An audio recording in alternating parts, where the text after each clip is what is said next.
Sultan's boat. Once upon a time there were boatmen under the governance of the İskele Ketuda. İskele Ketuda means pier staff. All day and year round these boatmen rowed people back and forth between Galata and Eminönü, Hasköy and Balat. It's said that there were so many commuters that by late 19th century there were 10,000 boats plying the city's water routes. These boats were used for more than just commuting. Historians write that boat rides were among the most popular and elaborate entertainment forms of the Ottoman Empire. Boat rides on the Golden Horn stream were an inspiration to many poets, singers, and artists. The Ottomans classified boats according to the person using them as well as the purpose of the use. There was hierarchy that determined who could use which boat, the number of oarsmen they could have working, and other such details. At the top of the rank were the Sultan's boat that carried the ruler of the empire, the Sultan. The Sultan was the only person who could own the largest boat, 30 meters, and have the greatest number of the oarsmen, 26. Only he was allowed to travel around the Golden Horn and the Bosphorus on the spectacular boat specifically designed and decorated to show his imperial wealth, power, and prestige. The Sultan outings on this boat were a spectacular event. As the Sultan embarked, cannons would be fired from the ships at the port and the Maiden's Tower as a procession of smaller boats led the way. People gathered along the seaside would bow down as the Sultan passed.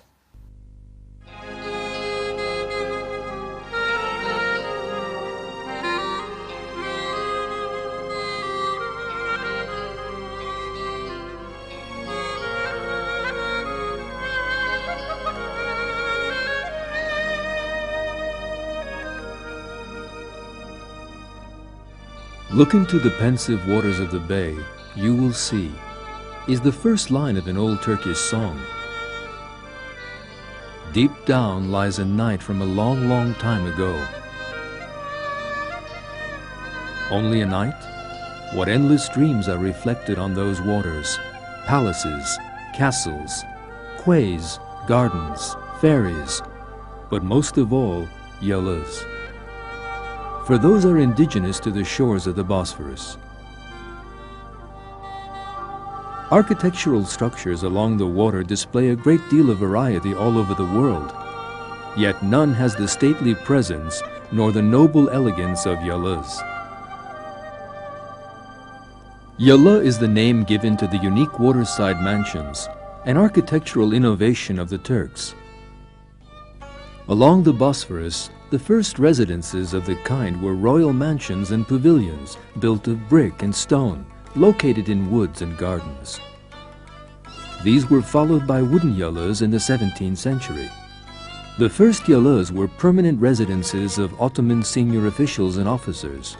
Thus, they were built in neighborhoods such as Salı Pazarı, Fındıklı, and Beşiktaş, close to the sovereign's palaces and within easy commuting distance. Following the launching of the Bosphorus ferry steamers in 1854, more yalas were built, this time further away along the Bosphorus, in Yeniköy, İstinye, Tarabya, Beylerbeyi, Anadoluhisarı, and Kanlıca. In the 18th century landscape of the Bosphorus, they assumed a fairy tale beauty. Here we see a fascinating example in Melling's album. And as of the beginning of the 19th century, with the wealthy merchants from the minorities and the embassies taking residence in yalas as well, they became a sign of high social status. For the high society and the elite of Istanbul, yalas served as the ideal summer resorts up until the beginning of the 60s. Of those that are still standing, the oldest is the Amujazade Hüseyin Pasha Yala, dating back to the end of the 17th century. Also called Köprülüler Yala, this is the oldest wooden building known to us in Istanbul. Despite the continuous changes in the architectural styles, the yalas of the Bosphorus are often two-story wooden buildings with a ferro-concrete frame situated in big gardens.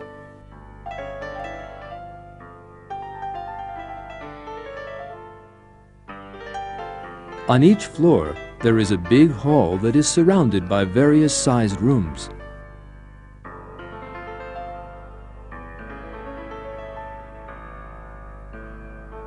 In this sense, they differ from the traditional structure of the Turkish house, where the ground floor is mainly used for serving purposes, whereas the upper floors are the residential areas.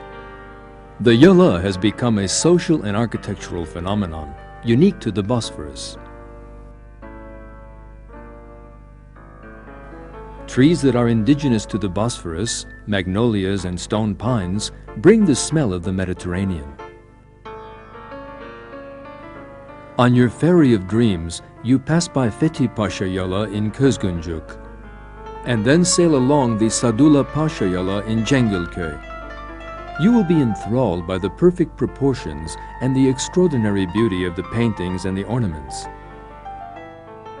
With this magic still lingering in your mind, you see Abut Efendi, Count Ostrorog, Edip Efendi, Serasker Riza Pasha Yalas greet you on your way from Kandili to Vaniköy. As you sail towards Küçüksu, the Cypriots Yala welcomes you, a fine example that dates back to the 18th century. The plain elegance of the red ochreous painted Hekimbaşı Salih Efendi Yala in Anadolu Hisarı, the magnificence of Marki Necip Yala towards Kanlıca, and the white beauty of Princess Rukiye Yala in Kanlıca Bay, all standing in splendor.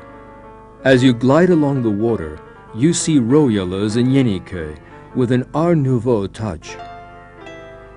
In Emirgan, you come across one of the most captivating sights of the Bosphorus, Şerifler Yala.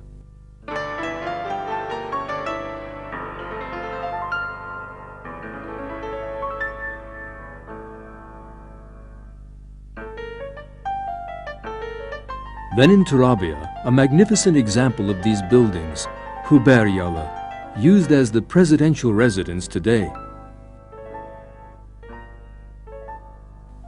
The German, French, Italian, Russian, Spanish, and Austrian embassy buildings are still standing intact. The veil of the evening is yet to cover the Bosphorus, and then night will settle, painting the city in blue. While the waters between two continents will be flowing eternally, a brand new night will begin in the Bosphorus Yalas, in remembrance of dreams past, for their new owners.